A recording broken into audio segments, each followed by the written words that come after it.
Welcome to the show. I'm Andy Higgins, and today we're diving back into the world of oil and gas. Joining me today is Jay Young, founder and CEO at King Operating Corporation.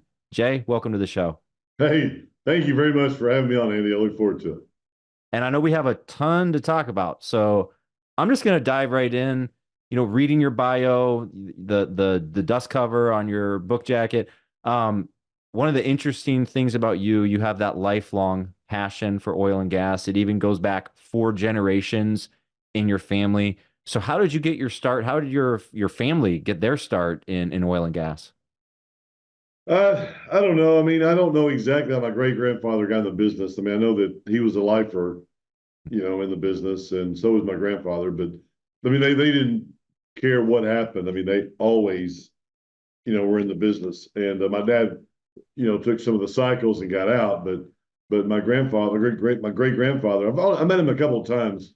This is back in the 60s when I met him. And, he was a big man. He had 12 kids. And if you're a man, you're in the oil business. And if you're a woman, you're married to somebody in the oil business. So I have a lot of aunts and uncles and cousins and, all that all over East West Texas. And we used to have, the Turner reunion. His number was A.K. Turner. But we used to have the Turner reunion. And man, there was tons of people there at these because there's like, like I said, 12 kids with and they had two, three, four, whatever, and they had two, three. So man, it was crazy. But my great grandfather worked out in West Texas before it really boomed. I mean, it was back then you were only drilling really shallow vertical wells and drilling them down to see if you could produce 4 or 5 10 barrels a day. I mean, today's a lot different. We're drilling a well with Conoco coming up pretty soon, and that well, it's like 5 miles in the ground. Literally 25,000. The well will come in at 3 or 4 thousand barrels a day. I mean, these things are huge, and they're just so the technology has gone so crazy over the years that it's just very, very different. So that's something that is a lot different with technology. But I got out of high school and went into college, and my dad was telling me during college, this early '80s, he said, don't go in the oil business. He said, man, he said, your grandfather, or my grandfather, my dad, and all this, and he said, I think I'm going to get out of the business because it's just too much. It's up and down, and Yep. and prices, and everybody loses their job. Same thing as today, but you know, so I didn't get a degree in oil and gas when I was going through. I got a marketing degree, so more business, I guess. A bunch of finance. I got some marketing, so to find out more about marketing stuff because oil and gas was not doing very well at the time. So I got out of school and there were no oil and gas jobs at all. I was intrigued with the business and loved the business. And, I was driving a pickup with with my grandfather, the old 3 speed on the column. You remember that 3 speed on the column? Oh yeah. I drove one of those and I'd go around with my grandfather and we would check wells. He had like 25 to 30 wells that he had to check every day. He really walked by a well and he would have to go up on the platform and go measure the tank battery to see how much oil that well made in the last 24 hours. So 7 days a week, um, that's how he ended his career. But he'd go up on that tank and he would lower this measurement tool down to see where the oil was today, and then he would say, okay, well it's at 11 feet from bottom, 11 feet. One answer, whatever. Say 11 feet from bottom. So he would go and write that down, and then we'd go to the next well, and he'd have to jump up on the tank. He made me do it after a while, but he have to go up on these tanks, lower his deal down to see, okay, how much, Yeah. hey, we got 10 feet in this one, 11 feet in this, and then he would go back and do the math. And I believe it was like 1.67 barrels per 1 inch, so in that big tank battery, it probably ran 210s back then, which means that every tank battery held 100, 210 barrels of oil, but every inch was like 1.67 barrels. So if it did 10 inches in the last 24 hours one day, then that means it produced 16.7 barrels of oil in that last 24 hours. So then, and then at the end of the week, he'd have to do all the math, which he made me do the math after a while. So I worked for him, and then the pay wasn't very good. But I'd do all the math for him, doing all these tickets, and then we'd send him into his company. He worked for Golston, and we'd send him into Golston. So we did all the math for all the wells every week, and then I'd do all the paperwork. And this when I'm 15, 16 years old, I guess, when I spent the majority of my time with him. And but just and he could roll the window down and listen to wells to see how they're, if there's anything wrong with them, he would know. In my book that I wrote, the upside of oil and gas investing, I got some really great stuff in here, but the most important is the stories that I tell about my grandfather, Are, and some of the things there. Jay, it's interesting. So you got your start then as a teenager, and it went back 4 generations, but you were literally working alongside your grandfather, and you're talking about that kind of experience, and it resonates with me because I worked at my dad's car shop growing up. It's Yeah, just the things you see, the things you soak up, the knowledge and the culture you acquire without even realizing that you're acquiring it. That's kind of where I learned business was from my dad, but I didn't try to learn it. I just kind of soaked it in by being around yeah, him. yeah. In your experience with younger professionals coming into the oil and gas industry, you know, do they have that same kind of experience? Is it different than obviously going to Oh college man, and getting a absolutely. degree? I mean, well, for pumpers or people like my grandfather, I mean, he drilled wells in the East Texas oil fields, with the hunts and all that. He never had any money. He just worked for these guys, and and then in Kilgore, where my dad remembers jumping from one rig to the next. They were so close together in downtown Kilgore that he remembers jumping from one rig to the next, which is crazy. So close together. Now you have everything so different, and you may not, you may have a pumper that goes by and checks those wells, but the majority of them are satellite, to where I can look on satellite every morning. I get a report on my phone that says, "Hey, here's how much oil this well made yesterday. Here's how much gas it made yesterday."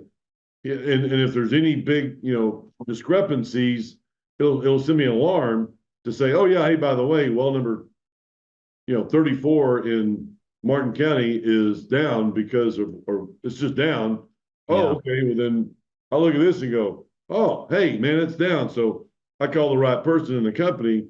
You know, I mean, there's always going to be jobs available. There's always going to be things needed. The difference, I guess, is the technology is changing. So, I mean, they're teaching, um, my youngest, my youngest uh, daughter is dating a guy that's getting his petroleum engineering degree in Midland, Odessa, University of Texas at Permian Basin. But he's learning engineering, and there's a lot of kids today that may not go into petroleum engineering. They may learn more chemical engineering or mechanical engineering. So it's Right. not necessarily, there's reservoir engineers. I mean, there's all different types, uh, but they're always going to be needed for doing exactly what we need to be doing right now, which is Well, producing Jay, oil. you mentioned those different kinds of engineering. I mean, are you seeing a brain drain where some of the younger generation doesn't want to go into oil and gas because of the narrative or the story on climate change? Is that is that causing it to be harder to, recruit young people into the industry or, people with the skill sets that are required? I think so. I mean, yes, there's going to be people that are tree huggers and they don't want to, get in the oil and gas industry, and they much rather buy other cars or something. That's part of it. So people are being veered away from the industry. Hmm. So it's harder to pick or harder to find people.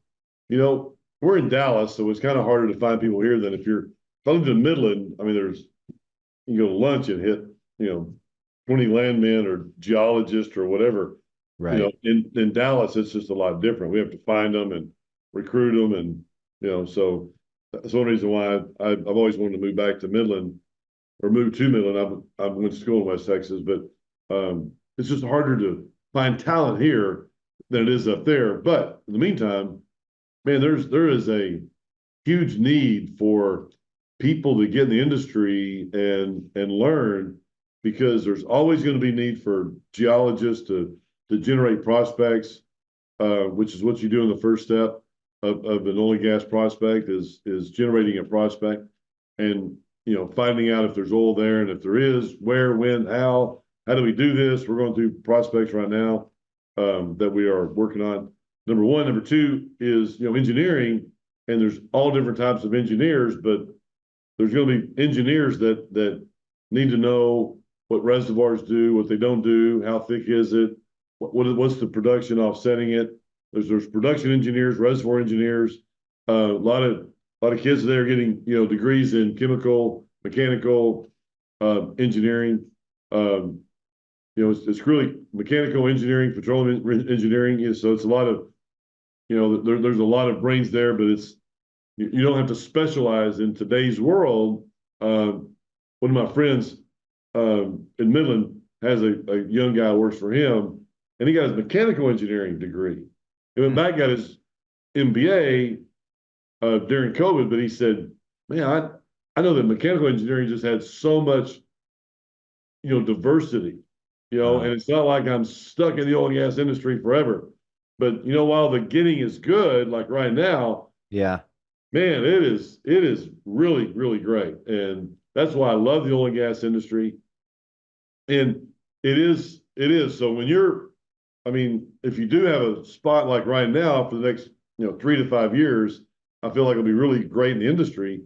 Let's go into it now, and there's always going to be a need for people, but right now it's really good. And there's always going to be people that, are needed. There's going to be people that, but if things don't work out, unless the oil and gas prices go down, which they do and they don't, but Right. if you had a mechanical engineering, you don't have to, necessarily have to stay in the oil and gas business. Right. That's an interesting topic you bring up, that topic of cyclicality, how it relates to, young people choosing a career.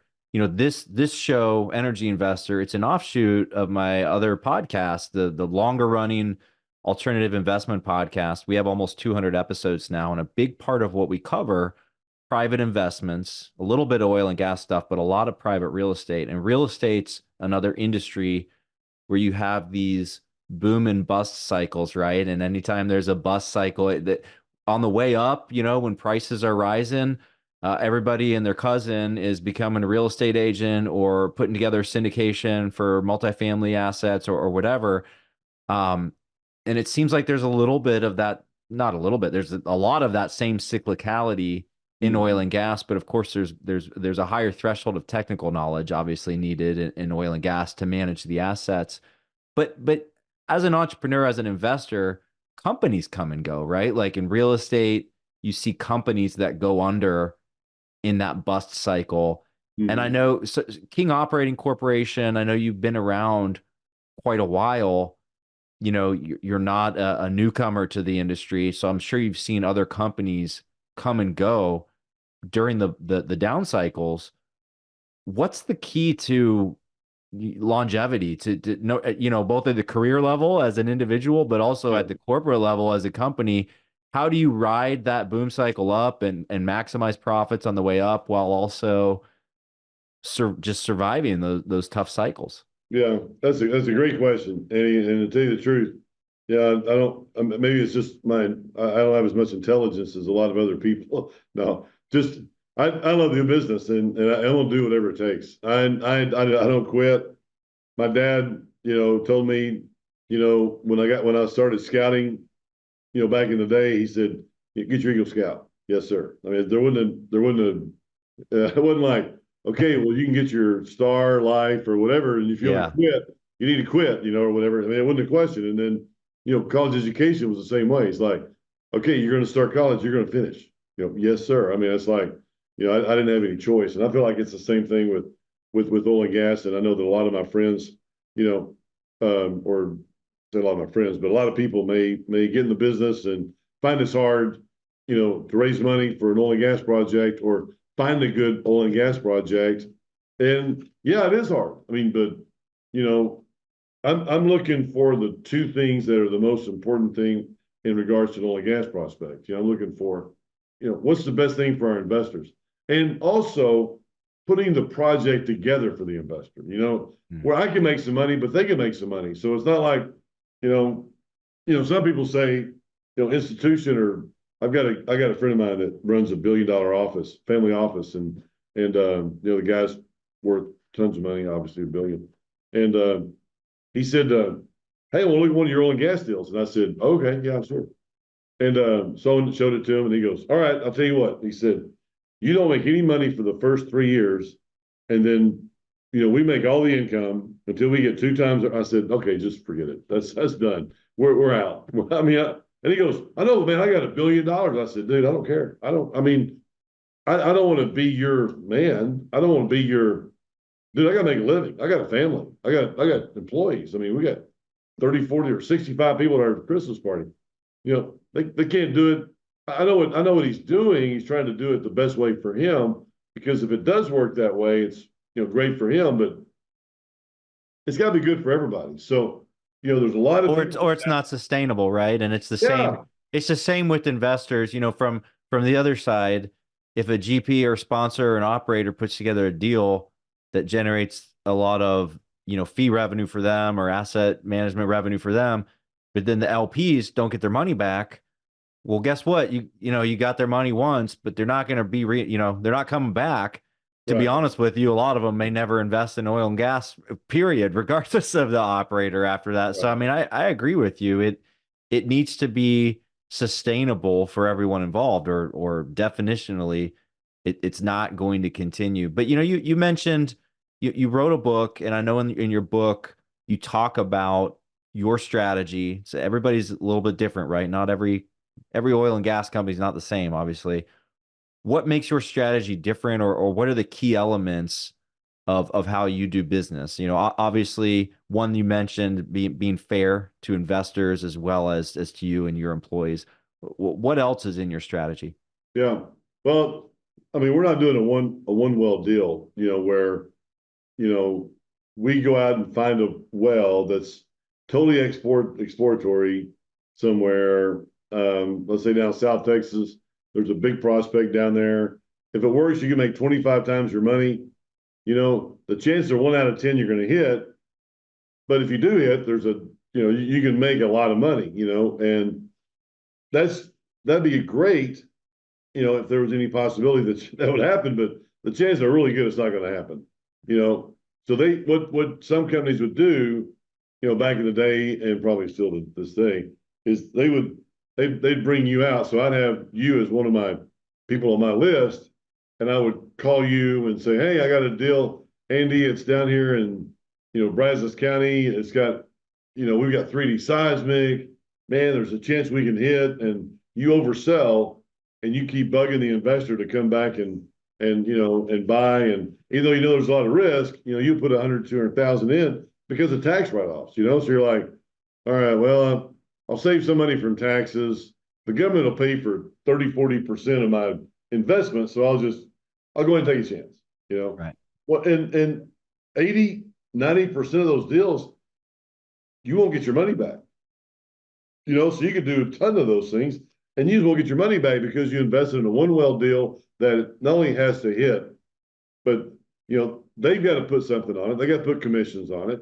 If Right. they're turnkeying it to you, then they got to put a turnkey 20, 30% on it. Some people will over promote deals. So if it costs, $2 million to drill a well, they may sell it for 5 million, I don't know, $4 or $5 million or something, Right. and so they got to get back not only the $2 million that you put in, but they got to they're paying out for $5 million worth. So you put in 2 million, and then I over promote it because I want to make sure I cover my costs and my turnkey and all that stuff.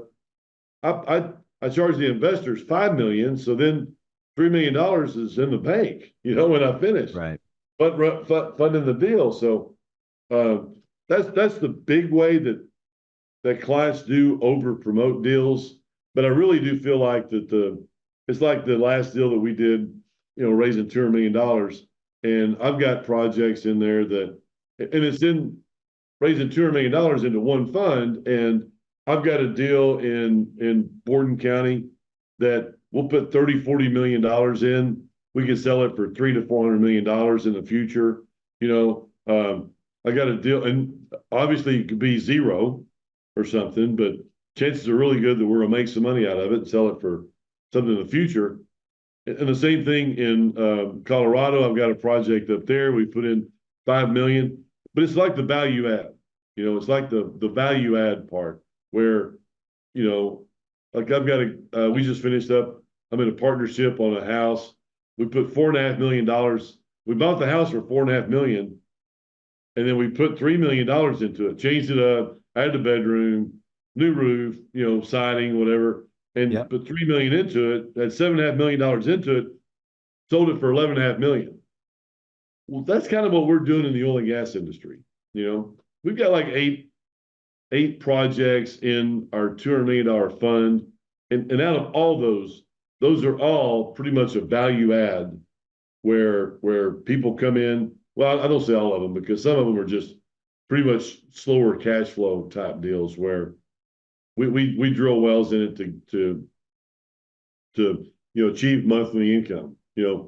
Our goal will be 10, 12, 14% while we're scaling the investment to sell it to somebody else in the future.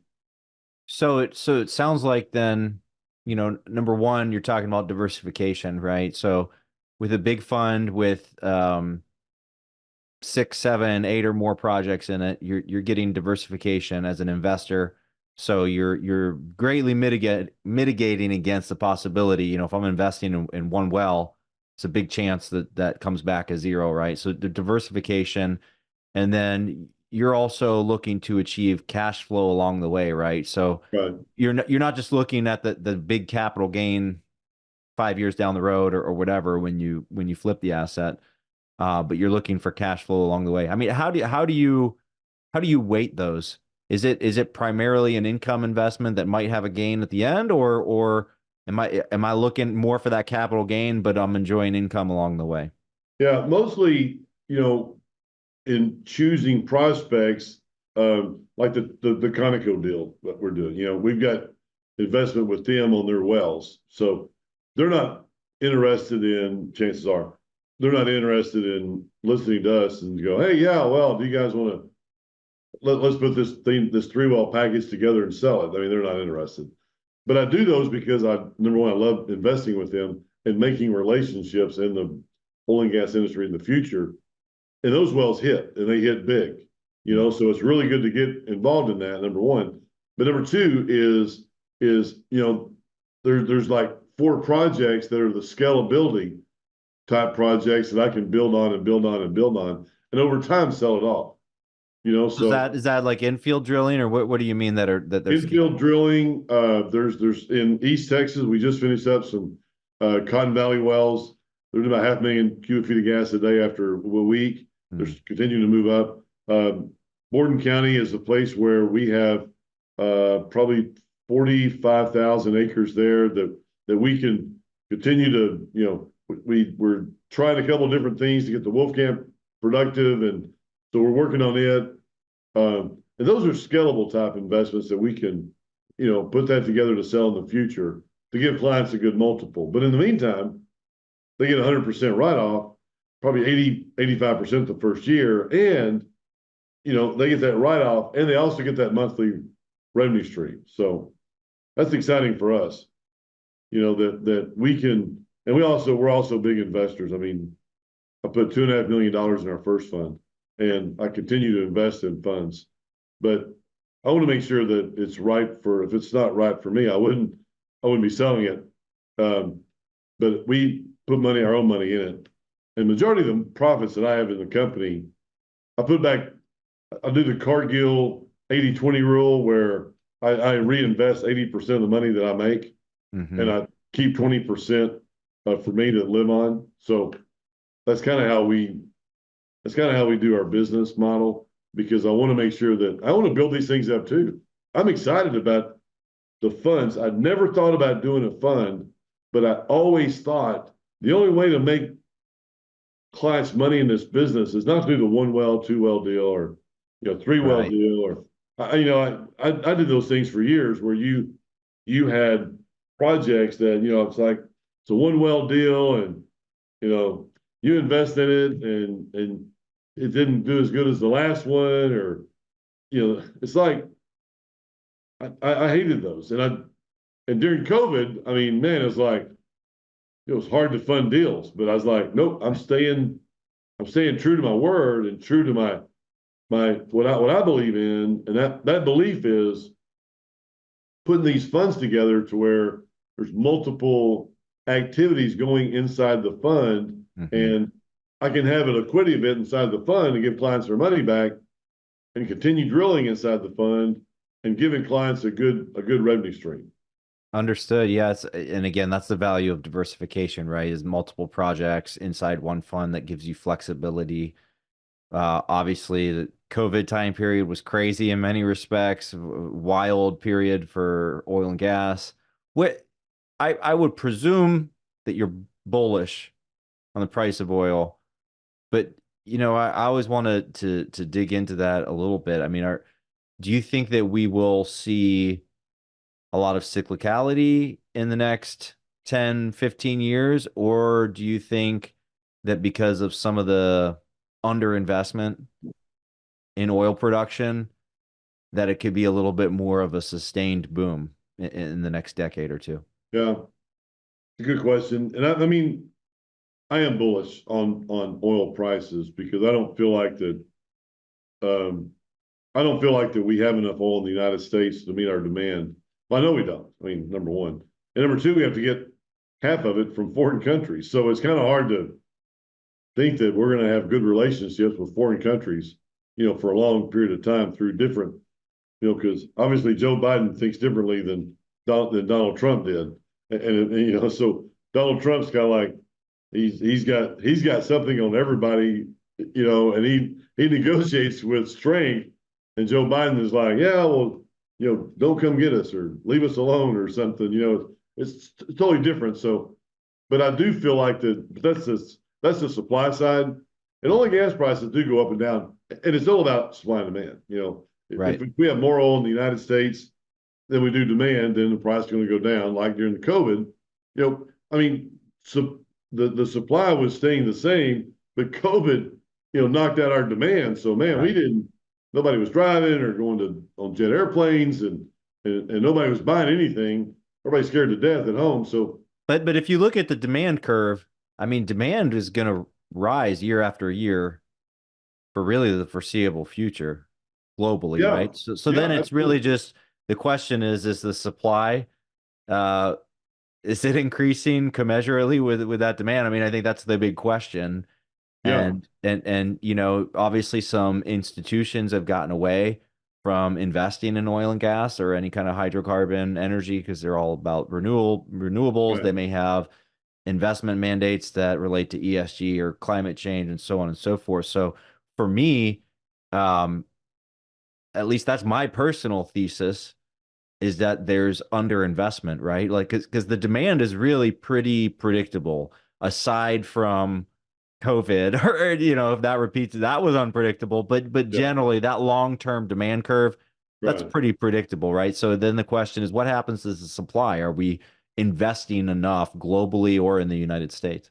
right, exactly. Yeah, you're right. There is a huge demand. Demand's going to continue to go up, even though electric cars are coming in and I think they're trying to finish their electric trucks now that I hear are pretty fascinating. Hard to build batteries for them, but anyway, it's a different story, different time. But the demand, what's the demand going to do? Or how is the demand going to be affected? Or what's the next 5, 10, 15 years for demand? It is going to continue to go up. We are going to need oil. And we're not drilling for oil in the United States like we were before. Rig count's way down. Wells are producing a lot of oil. I do believe that, but we're we need 20 million barrels a day in the United States. That's our demand. 20 million, probably more than that, 21, whatever. But say 20 million, we're producing 13 right now. As a matter of fact, we're producing 13 million, we're exporting 3, maybe even 4 million. So which gives us less crude here. Why are we exporting crude? Because it's a different type of crude that we need in our refineries. We need that heavier crude that was going to come out of Russia and also Canada from that pipeline that would have gone right through. Would that have gone through Michigan or pretty close or Minnesota? Yeah, I'm actually not sure. Yeah. Anyway, so that would have came that crude up there is what our refineries need in the United States. Yeah, So even though we're producing 13 million, the oil we get out of the Bakken, Permian, place like that, we don't really need it as much. So we send that overseas. yep, We're exporting, 10 million barrels of oil a day in the United States because man, we need that oil. So therefore, hey, we're not producing anywhere close to what we need. It's going to be problems, and if we do have a challenge or two, or geopolitics, you can see price go to 120, 140. But if not, and these funds are worth every dollar it ticks up, the fund is worth so much more money. It's crazy, because projects or payouts are faster, and the internal rate of return on a well. That's how you choose on a well. Like right now, we're looking at the 3 Conoco wells. We've got wells like in Giddings outside Austin. We have the wells in Borden County. We have the wells in Wyoming, and some outside Abilene. And what we look there is we look at how much capital we have to deploy, but we also look at, okay, how many locations are we going to produce or drill? Let's say Giddings, Austin Chalk, it's 3 locations, and let's say it's going to cost about $8 million to drill each one. How much oil is it going to produce over time? And if it's 400,000 barrels or 300,000, whatever, then that works out into an internal rate of return. And you take that internal rate of return and say, okay, at $70 oil, that's a 40% return. 40% at $70. What if it goes to 100, 120? Well, that internal rate of return goes from 30, 40% to like 120%. I right, mean, it's just so different because it may cost you $30, $40 a barrel. The very first $30, $40 that comes out is your cost. right, So things just go crazy, really big J curve or whatever the case may be. The higher oil and gas prices are, the more favorable they are. So when oil prices go too crazy, like they've been known to do before, then we start drilling a lot more in the United States, and that's not what Saudi Arabia wants. They don't want us to drill here. They want to sell us oil whenever they want by keeping prices. I don't want to say keeping price. Their job is not to keep prices lower. Their prices are to keep prices low enough to where it doesn't, kick that extra 10. right, within that band. Yeah, it's really interesting, Jay, because it's even as an investor, I understand. I'm not an expert, but even as an LP investor in oil and gas funds, I understand that I'm an oil bull, and in the long run, I want prices to go up. But in the short run, if I'm making an investment next year, if I'm going to cut a check in January as a limited partner, I don't really want prices to spike right now, right? Because then the prices of assets go up. So Yeah, and yeah, I it costs you think more to drill. It costs you a lot more to drill. And then we got caught in that one of our funds, Fund One. We got caught in that because man, all of a sudden, natural gas prices went up to $6, $7, $8 a thousand. Well, then we started going, okay, let's get those wells drilled, and we're paying, $30,000, $40,000 for a rig a day, and then all of a sudden, now we can pick it up for $18,000 a day. Same rig, same crew, same everything. yeah, It's just half of what it was before because commodity prices go in. So let's invest now while prices are somewhat lower at $73 or $2.50 for gas, let's put the money together today, deploy all capital today, get our assets up there. So in 2, 3 years, we can go sit on a bench, a beach. So Bench? Jay, do you view then, oil, in the 70s, like that kind of a price range? Do you Yeah, consider that to be low now and I going do. forward? And it's the new norm, right? I mean, I Yeah. remember. I mean, I'm old, so therefore I'm thinking about the paper I was reading back in the '80s, and it talked about, hey, well, when prices get to $20 a barrel, these ranches are going to start opening up their rigs and start making more oil. They have the money to because it's like at 12, $13 a barrel. When I was in the business, not very much money, but today's world, 70 is not a bad number. It's like you know everybody can pretty much make money. Mhm. We can drill. Service companies are good. Operators that are already in the business are good.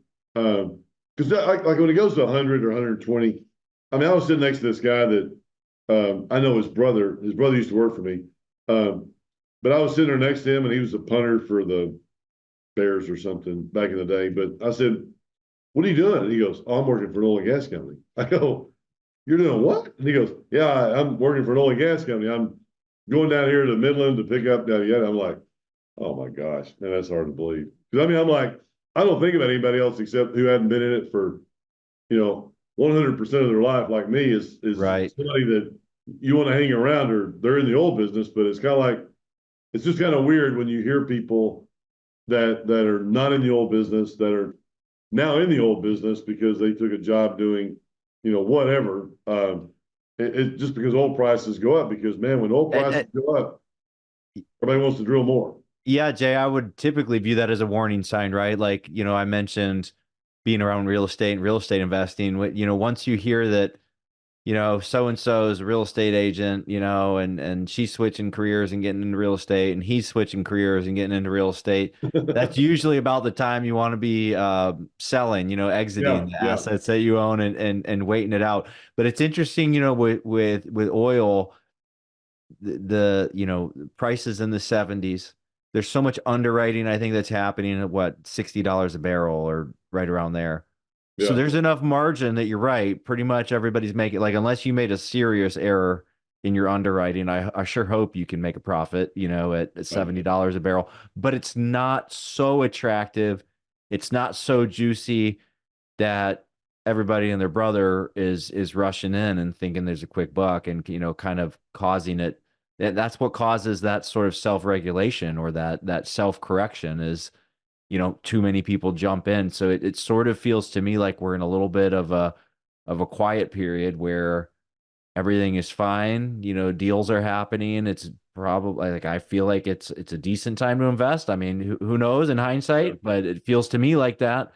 yeah, Whereas when the price was spiking towards $100 a barrel, I started getting nervous and I go, well, shoot, I guess I timed this wrong. This can't be a good time to invest.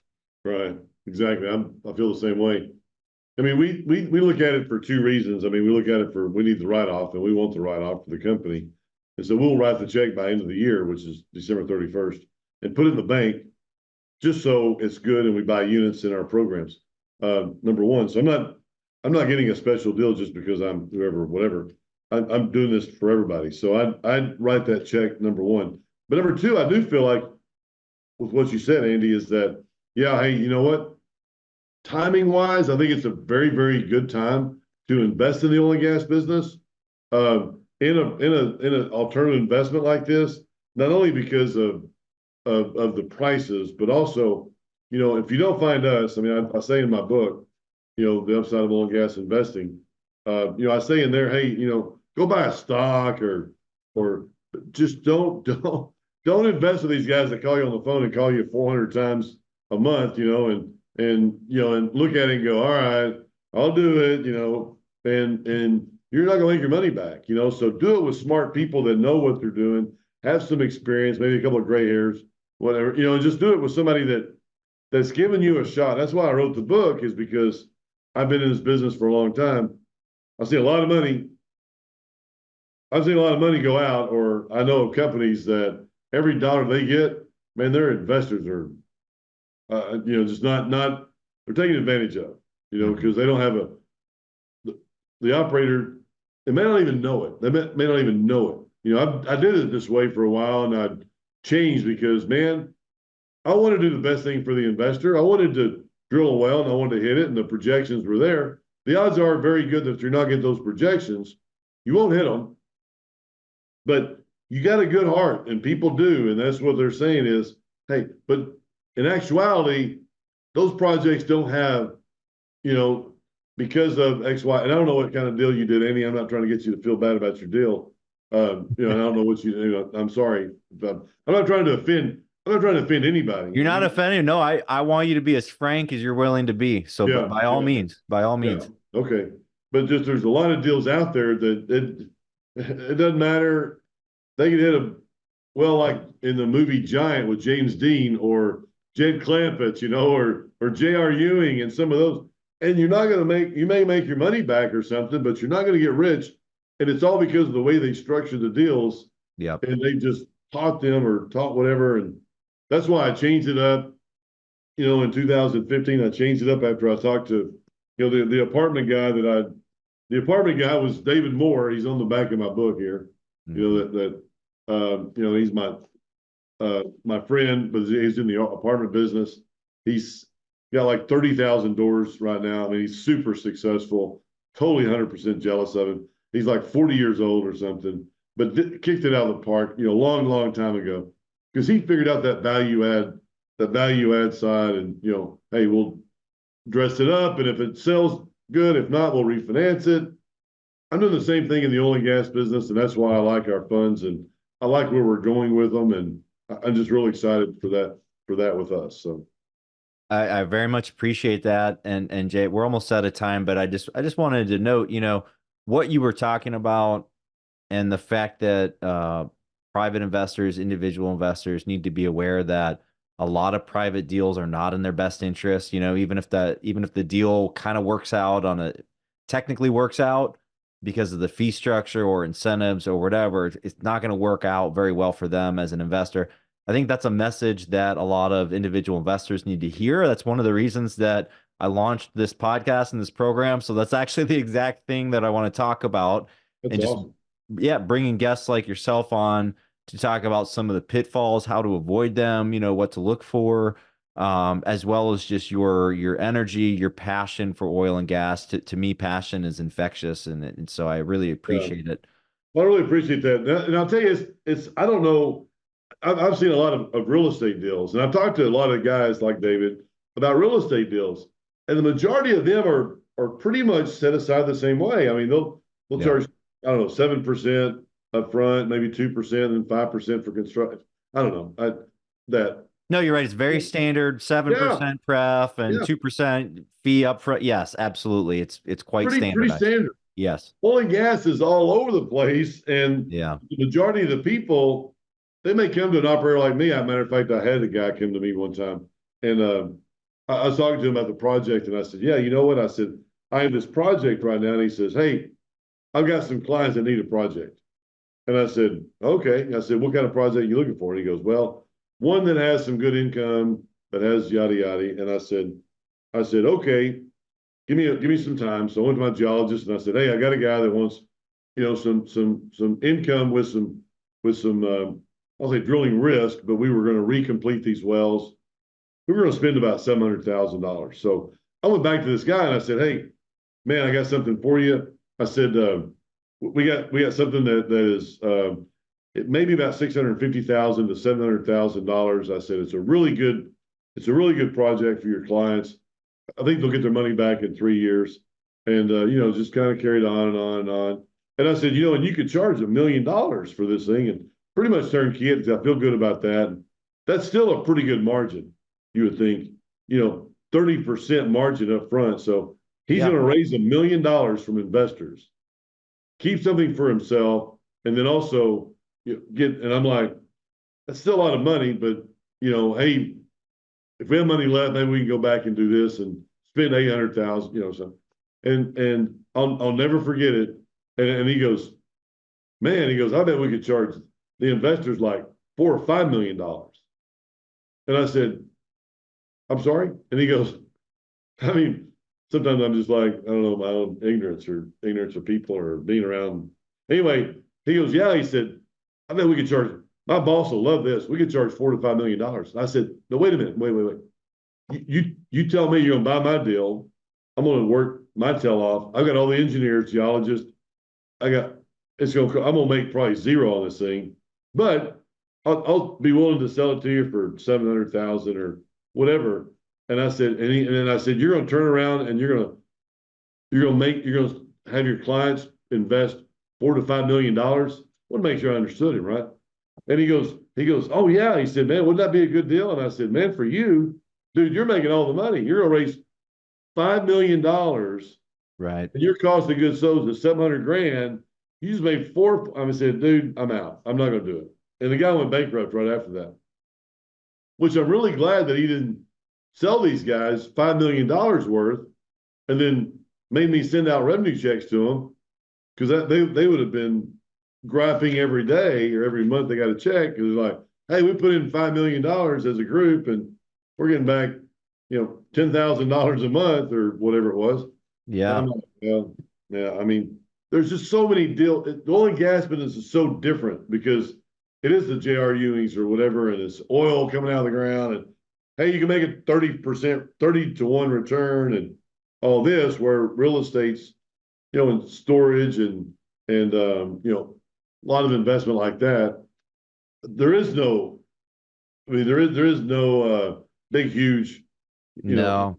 It's deal. a narrower, it's much narrower band of outcomes or Yeah. generally in real estate. Or if you are going for that 10 bagger or whatever, you're using an incredible amount of leverage, which pretty much anyone who can spot that understands that there's a ton of risk when you're adding a ton of leverage. Well, Jay, we're pretty much out of time. I just want to say that last story that you walked us through, I think that's just so helpful for, investors like me or in our audience to hear. I think it's a sobering reminder, a needed reminder, Yeah. that of the amount of due diligence required in the space, and that investors need to align, with sponsors that have a long track record and of doing right by their investors, right? That's at least that's what I like to see as an LP. So for our listeners who want to learn more about King Operating Corporation and your funds and your deals at your company, where can our audience go to learn more?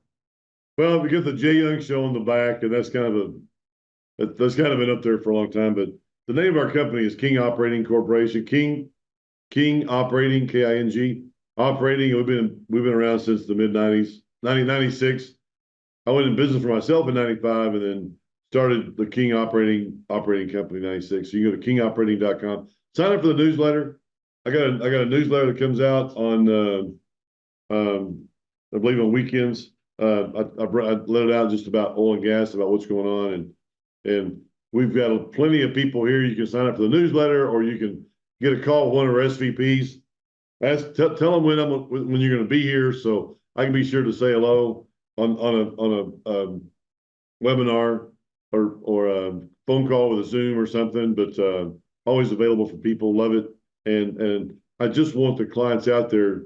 I want to give them a good shot, and that's why I spent the $100,000 on this book because I was tired of listening to people, talk about, hey, there's just a lot of scams out there or Yep. people investing in deals that just they don't have a shot. So I wanted to, as I mentioned, I wanted to do that. So anything that I can do to help answer any questions or anything, please go to kingoperating.com. Well, I appreciate the accessibility and your approach. Jay, thanks so much for coming on the show today. Absolutely. Thank you, Andy. You have a great holidays.